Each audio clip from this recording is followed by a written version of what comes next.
अध्यक्ष महोदय, इस प्रकार अटॉर्नी जनरल द्वारा जिन अन्य आदेशों का उल्लेख किया गया है, जिनमें से Indian Sawhney versus union of India के संबंध में पिछड़े वर्गों के आरक्षण उपलब्ध कराने से है, जनरल मैनेजर दक्षिण रेलवे बनाम संघाचार का संबंध ST/SC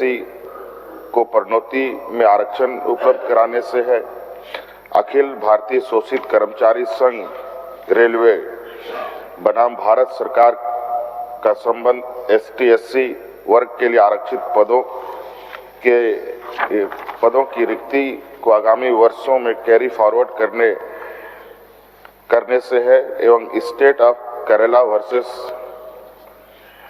NM थॉमस का संबंध ST/SC श्रेणी के लोगों को प्रोन्नति देने से है, जबकि इसके विपरीत वर्तमान विधेयक का उद्देश्य स्थानीय परिभाषित करना एवं उसके आधार पर स्थानीय को रोजगार सहित अन्य लाभ प्रदान करना है। अध्यक्ष महोदय, इस प्रकार सभी मामलों में पारित आदेश का वर्तमान विधेयक से किसी प्रकार का संबंध नहीं है। अध्यक्ष महोदय, यहाँ उल्लेखनीय है कि विद्यमान अटॉर्नी जनरल ने अपने परामर्श में यह भी उल्लेख नहीं किया कि कई राज्य के द्वारा विभिन्न वर्गों को 50% से अधिक आरक्षण उपलब्ध कराने का प्रावधान भी 9वीं अनुसूची में शामिल कराए जाने के फलस्वरूप जुडिशियल रिव्यू के लिए सुरक्षित हो चुका है, जो हम लोग के कई राज्यों में ये हुई हैं। अध्यक्ष महोदय, हम लोगों ने भी ST/SC एवं पिछड़े वर्गों के आरक्षण को 50% से बढ़ाकर 67% करने से संबंधित विधेयक विधानसभा से पास कराकर माननीय राज्यपाल के पास भेजा हुआ है। मैं पूरे सदन की ओर से आरक्षण बढ़ाने से संबंधित उक्त विधेयक पर भी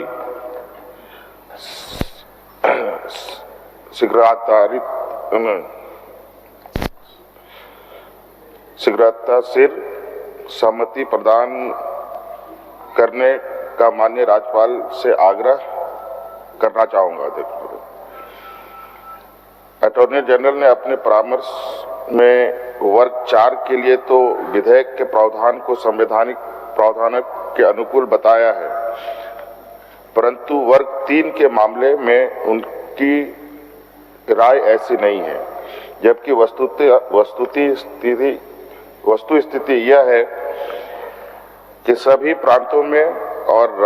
राष्ट्रीय स्तर पर भी सामान्यतः वर्ग 3 और वर्ग 4 की श्रेणी के नौकरियों को एक ही श्रेणी में रखा जाता है। अध्यक्ष महोदय, हम लोगों ने वर्तमान स्थानीयता संबंधित विधेयक को 9वीं अनुसूची में शामिल करने का प्रावधान भी विधेयक में किया हुआ है, जिससे कि इसे जुडिशियरी रिव्यू के विरुद्ध सुरक्षा कवच उपलब्ध हो सके।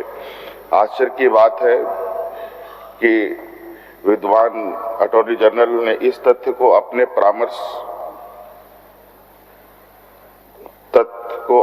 परामर्श प्रदान करने की कहीं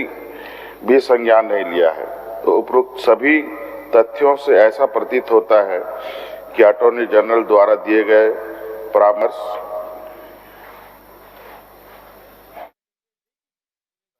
परीक्षा पास करनी होगी।